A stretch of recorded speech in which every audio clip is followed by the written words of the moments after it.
자, 세무경 매니저 빈이합니다. 자, 오늘은 8강 강의 시간이긴 한데요.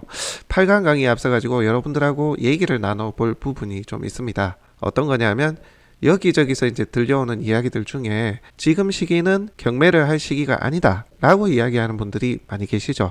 저도 유튜브에서 보기도 했고 제 주변에서도 그런 얘기를 들은 적이 있긴 합니다. 자, 여러분들은 이 말에 어떠세요? 좀 동의를 하시나요? 자, 그럼 이 얘기를 한번 해보도록 하겠습니다.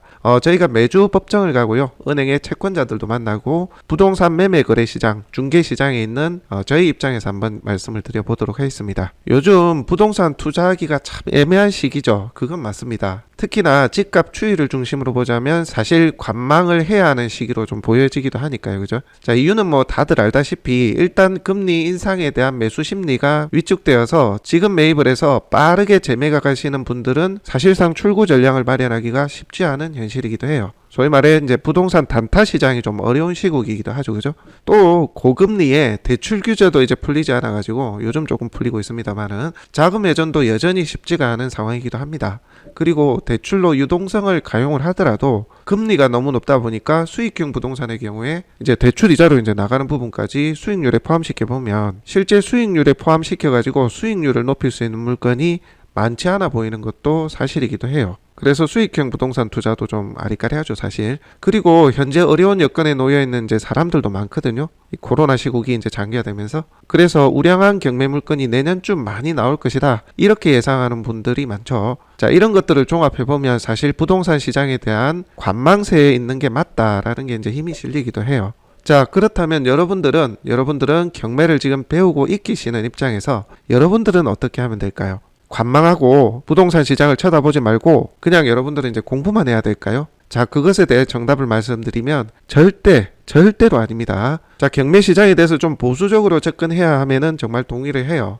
그런데 절대로 관망만 하겠다는 마인드로 시장 동향에 대한 시선을 회피하지 말아야 된다. 정말 이 말씀을 드리고 싶어요. 자, 그러면 금리 인상에 대한 부분하고 경매 물건이 내년에 많이 쏟아지기에 관망을 해야 된다는 부분에 대한 저희 의견 한번 얘기 드려볼게요. 지금 고금리죠. 이 고금리 결국 안정화가 되긴 해요. 전문가분들의 의견도 뭐 분분하긴 하지만 주로 내년 지나고 나면 또는 후년은 상반기가 지나고 나면 주로 내년 한 해 또는 후년은 중반까지 이제 고금리가 유지되고 이후에는 이제 안정화가 된다. 이런 얘기들이 많이 있어요. 그렇다면 올해 연말이니까 그러면 1년에서 1년 반이네요. 그죠?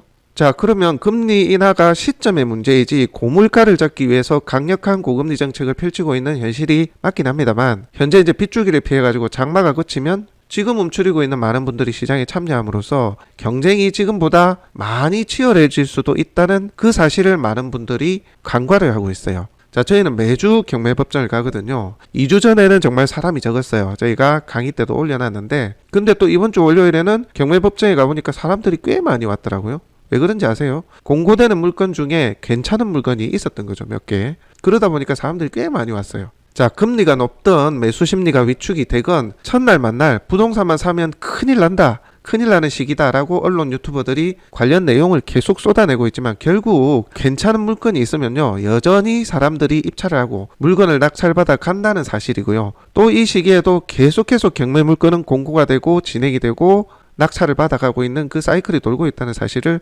아셔야 합니다. 그리고 내년에만 괜찮은 물건이 쏟아지고 지금은 괜찮은 물건도 없다라고 착각하시면 안 돼요. 말씀드렸잖아요. 매주 법정 가고 우리 지역 공고되는 물건 다 모니터링하고 있다고요. 자, 앞으로 물건 쏟아진다. 이 얘기는 사실 작년 하반기부터 나왔어요. 그리고 올 하반기에 물건 쏟아진다고 했어요. 근데요, 지금 좋은 물건 쏟아집니까? 작년보다 부동산 취득하기 좋은 시기가 되어 있나요? 아니잖아요. 이 전문가라는 분들이 작년 이맘때만 해도 어떤지 아세요? 워낙 그 전에 이제 가격이 많이 오르다 보니까 주춤하고 있으니까 일시적 조정이다. 그러더라고요. 작년 상반기에. 그리고 또 뭐라는 줄 아세요? 정권 바뀌면 또 금방 올라간다. 가격 오름세 온다. 그래 놓고 안 올라가니까 뭐래요? 계약갱신 청구 시기 도래하면 또 상승 탄력 받는답니다. 전문가라는 분들이 이래요. 작년 이맘때 부동산 급 나간다고 주장한 사람들이 몇 명이나 있었어요. 거의 없었어요. 당시 주목도 못 받았고요. 몇몇 분이 계시긴 했지만. 그러니까 여러분들 전문가 말대로 절대 시장이 그렇게 예측대로만 흘러가지는 않아요. 그리고요, 이 부동산 시장, 투자 시장도 마찬가지고요. 절대 다수가 예측하는 대로 대중이 움직여야지만 소중이님들이 먹을 게 있는 거예요. 그게 투자 시장이고 또 부동산 시장이기도 해요. 예를 들어 경매 물건이 괜찮은 게 하나 나왔어요. 같은 물건임에도 지금은 이제 2명 입찰하고 또 매수 심리가 회복이 돼서 20명이 입찰하는 것하고는요, 낙찰가 차이가 정말 크잖아요. 또 2명이 입찰하는 것이 내가 낙찰받아갈 확률이 훨씬 높아지잖아요. 이게 팩트예요. 이게 팩트. 이걸 이해하셔야 된다고요. 뭐 제가 이쯤 얘기하면 그런 말씀 하시는 분들도 있겠죠. 그럼 뭐 지금 막 부동산 매입하고 투자하라고요? 뭐 그런 말씀 주실 것 같은데 아닙니다. 절대 그 말 아니고요. 남들이 절대 사면 안 되는 시기라 할지라도 시장을 면밀히 잘 살펴보시라는 거예요. 뭐 지금 시장 경기도 안 좋고 금리도 높고 뭐 내년에 좋은 물건 많이 나온다는데 이러면서 던져놓지 말라는 거예요. 오히려 괜찮은 물건에 대해서 경쟁도 덜하고 싸게 취득할 수 있는 기회가 있기 때문에 절대 경매 시장을 등지고 관망만 하시지 마시라는 걸 말씀드리는 겁니다. 정말 괜찮은 물건을 싸게 취득할 수 있는 여건의 물건들이 종류에 따라 기회들이 있는 게 저희가 보여요. 그걸 말씀드리는 거예요. 자, 다시 금리 얘기로 돌아가 볼게요. 이 금리라는 게 시기의 차이일 뿐 결국 경기 침체를 전 세계가 관망할 수만은 없기 때문에 물가가 좀 잡히면 금리는 결국 내려가게 돼 있긴 해요. 인하 정책을 펼칠 수밖에 없죠. 근데 사람들은 마치 이 고금리가 평생 갈 것처럼 여기고 부동산 시장을 그렇게 바라보니까 더 무섭고 운영의 폭이 좁아지는 거예요. 먼저 언급드린 고금리 정책이 1년 반 정도 유지된다고 이제 가정을 하고 한번 말씀드려 볼게요. 지금의 고금리 시장의 주담대 기준 7, 8%대 나오거든요. 자, 그러면 5억 아파트가 있다고 가정할게요. 그러면 3억 대출을 받습니다. 그러면 1년 반 18개월 동안 내가 내야 하는 대출이자 7.5% 기준 계산해 보면 총 금액이 3,375만 원이 나옵니다. 계산해 보니까 좀 세긴 세네요. 자, 그럼 우리가 금리 인상 전에 대출받았던 보통 사람의 주담대 기준 3%로 이자를 1년 반 동안 낸다고 가정을 해볼게요. 그러면 1,350만 원이 나오고요. 앞서 현 고금리 유지 기준으로 계산한 금액과 차익을 이제 계산을 해보게 되면 2,025만 원 정도의 금액의 차이가 나요. 그럼 그 금액 정도를 1년 반 동안 더 낸다는 얘기가 되겠죠. 고금리이기 때문에. 자, 그러면 우리가 5억짜리 아파트를 구입하는데 내가 5억 매매 시장의 아파트를 지금같이 얼어붙은 매수세에 만약 경쟁이 정말 줄어가지고 3억에 낙찰이 된다면 어때요? 2억을 싸게 받죠. 근데 1년 반 동안 고금리의 대출이자 2천만 원 더 낸 것이 영향이 큽니까? 아니잖아요. 그렇게 크지는 않잖아요. 정말 계산을 잘 해보셔야 한다니까요. 물론 5억짜리 아파트가 어느 정도까지 하락을 할지는 잘 예측하고 살펴봐야 하는 전제에 말씀을 드리는 거예요. 제가 말씀드리는 건 적어도 고금리 때문에 경매 시장의 물건을 등한시해서는 안 된다는 말씀을 드리는 거예요. 금리라고 해봐야 사실 내가 조금 더 싸게 받으면 모두 엣지되는 것이기에 금리에 과도한 두려움을 가지실 필요가 없다, 이 말씀을 드리는 겁니다. 오히려 제 주변에 이제 투자를 많이 하시는 분들, 그분들은 뭐라고 하시는지 아세요? 그분들은 이제 발상의 전환을 가지고 계시죠. 제발 경기 침체 무서우니 절대 부동산 매입하거나 투자하지 말라는 이런 기사, 영상이 너무 고맙답니다. 경쟁자를 줄여줘서 너무 고맙대요. 좋은 물건 싸게 득템할 수 있는 요즘 같은 시기에 너무 고맙다고 그런 얘기를 합니다. 뭐 상황과 시기와 위치, 지역에 따라 뭐 다 다르겠지만 예시를 제가 하나 드린 거고요. 다시 말씀드리지만 이 얘기를 드리는 것도 무조건 부동산 시장을 매입하라고 말씀드리는 건 아니에요. 시장을 바라보는 시선을 조금 다르게 볼 수 있으면 오히려 잘만 모니터링하고 또 잘 살펴보면 경매 시장에도 지금도 먹거리가 여전히 있을 수 있고 되려 좋은 물건을 싸게 매입할 수 있는 기회가 될 수도 있다는 걸 말씀드립니다. 그리고요, 경매가 아파트만 있나요? 아니잖아요. 많이 보고 여러분들 많이 다녀보시고 시세, 호가, 물건지 주변의 시장 분위기 그런 것들 면밀히 살펴보시고 그 시장을 공부하시기 바랍니다. 그 시장을.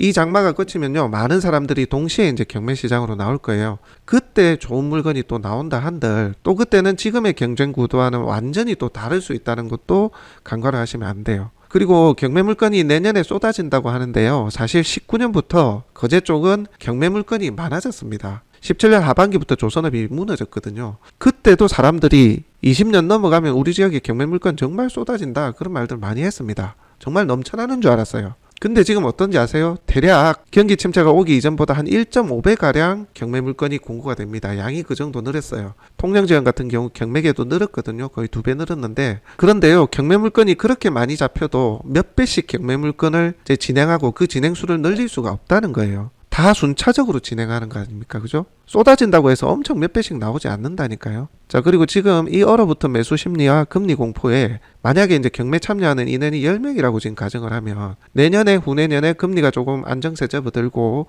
매수 심리가 조금씩 회복하면 저는 경매 참여자가 100명도 넘을 것이라고 봅니다. 뭐라고들 합니까? 워낙 앞으로 경매 시장을 바라봐야 된다, 물건 쏟아진다, 이런 보도들 많잖아요.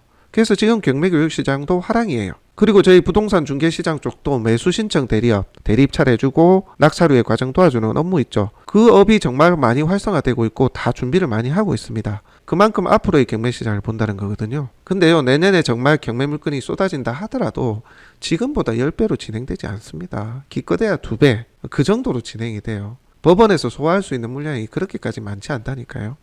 물건은 더 쏟아지겠지만. 그럼 어떻게 되겠습니까? 경매 물건이 1.5배, 2배 나와봐야 지금보다 경쟁자는 엄청 늘어날 겁니다. 불보듯 뻔해요. 다 움츠리고 있고 쌈짓돈 들고 있으신 분들도 움츠리고 있잖아요. 그러면 내가 좋은 물건을 싸게 득템할 수 있는 기회가 지금보다 훨씬 나아진다는 보장을 할 수 있습니까? 없어요. 올해 초에 통영지원 같은 경우 어땠는 줄 아십니까? 통영거제 고성 이제 합해서 이제 통영지원에서 진행하는데 당시에는 서울 수도권의 규제가 이제 살아 있었잖아요. 그러다 보니까 그나마 지방의 거제 시장이 조선 수주도 되고 투자할 만하다라는 카드라 유튜브 말빨에 속아가지고 사람들 정말 엄청 몰렸고요. 일부 아파트는 시세를 능가하는 낙찰가에 20명씩 달라붙는 기현상도 있었습니다. 아파트도 보도 안 하고 몇십 채씩인지 거래가 되는 부동산 매매 거래입니다. 그런 꾼들이 돌기도 했었고요, 잠깐. 근데 지금 경매시장 보면 어때요? 올 초 가격 대비 60% 선에서 낙찰받을 수 있는 시장이 되어 있습니다. 저희가 매주 낙찰 추이를 보거든요. 그러니까요, 모든 것은 상대적인 거예요. 상대적인 거. 좋은 물건이 하나가 나오면 어떤 심리로 보느냐도 중요하지만 그 물건을 얻기 위해서 나와 경쟁하는 상대가 얼마나 있는지도 정말 중요해요. 그걸 잊지 않으셨으면 좋겠습니다. 결국 지금의 고금리, 경기 침체 등으로 보수적으로 시장을 바라보는 것에 동의는 해요. 동의는 합니다만 여러분들처럼 경매를 처음 입문하는 분들 입장에서는 절대 남의 말만 들을 게 아니라요. 철저하게 경매법정 가보시고 경매 추이, 낙찰 추이 보세요. 그리고 여러분들 지역의 거래시장, 호가시장도 잘 들여다보세요. 남의 말만 듣지 마시고. 그러면은 지역마다 그리고 물건별로 다 다른 결과가 도출되고 있다는 걸 아실 거예요. 그리고 내가 원하는 물건이 생각보다 싸게 낙찰되고 누군가는 좋은 물건을 좋은 가격으로 매입하고 있다는 현 시장이 분명히 일정 부분 존재하고 있다는 것도 아시게 될 겁니다. 무조건 분위기에 휩쓸려가지고 시장 분석 조사도 없이 남의 말에 귀를 닫고 눈을 가리지 마시기 바랍니다. 다시 한번 말씀드립니다. 지금 경매시장 참여할 때 아니라고 무조건 시장 조사도 안 하고 경매시장을 들여다보는 것을 등한시하는 우를 범하지 마시길 바랍니다. 여러분들은요. 나는 경매 지금 배우고 있으니까 경매 공부만 해야지 내년에 기회가 온다니까 이런 생각만 하고 이론 공부만 하는 건 더더욱 안 됩니다. 여러분. 자꾸만 부동산 시장을 들여다보세요. 그리고 살펴보시고 법정도 다녀보세요. 그게 정말 필요한 요즘입니다. 아시겠죠? 자, 오늘은 경매시장, 여러분들 지역의 경매시장에 대해서 경매하지 마라, 해서는 안 된다, 관망해라, 쳐다도 보지 마라, 심지어 그런 얘기들에 대해서 저희 의견을 한번 드려봤습니다. 이제 막 경매시장에 입문하시는 분들에게 작은아마 가이드가 되셨으면 좋겠습니다. 자, 오늘 강의는 여기까지 하도록 하겠습니다.